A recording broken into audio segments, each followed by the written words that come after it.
তো আমাদের কাছে আরও একটি অ্যাপাচি 160 বা 180 যাই বলবেন মিটার এসছে রিপেয়ারের জন্য।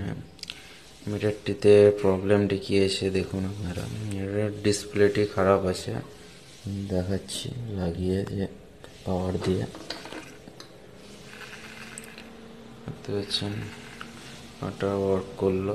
ডিসপ্লেটির লেখাগুলো কাটা কাটা আছে, মানে লেখা কিছু বোঝা যাচ্ছে না। তো এটি ডিসপ্লেরই প্রবলেম। তো আমরা ডিসপ্লেটি পরিবর্তন করে দেখব যে প্রবলেমটি ঠিক হচ্ছে কিনা, ঠিক আছে? তারপর আবার ভিডিও কন্টিনিউ করে দেখাবো। তো দেখতে পাচ্ছেন আমরা ডিসপ্লেটি চেঞ্জ করে দিয়েছি, এখন সিটটি আছে আমাদের, এটা আমরা ফাইনাল লাগার আগে তুলব।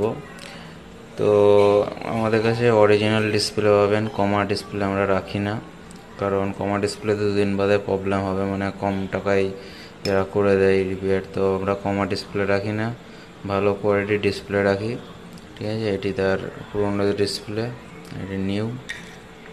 তো যদি ভাবেন আগের মিটারটি আমরা দেখাচ্ছি, আগের অ্যাপাচি 160 একটা দেখিয়েছিলাম, তো সেটিতে দেখবেন 40,000 কিলোমিটার চলেছিল, 40,000 সামথিং, এটি 34,000।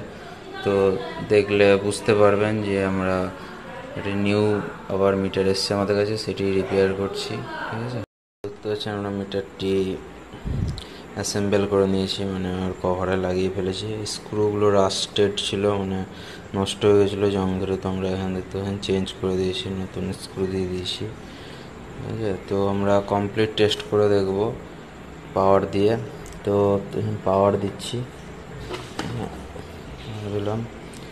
আচ্ছা, ডিসপ্লেটি যেটি কাটা কাটা ছিল, তো লাইট অফ করে দেখাচ্ছি, দেখছেন একদম কমপ্লিট ডিসপ্লে চলে এসছে।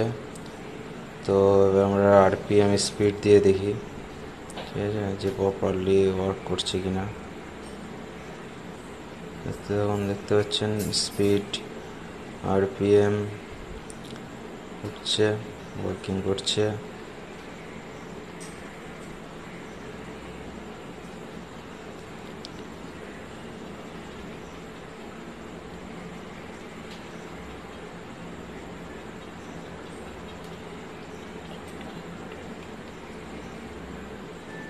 তো দেখতে পাচ্ছেন স্পিড উঠছে, এবং কিলোমিটারও অ্যাড হচ্ছে, 0.5, 0.6,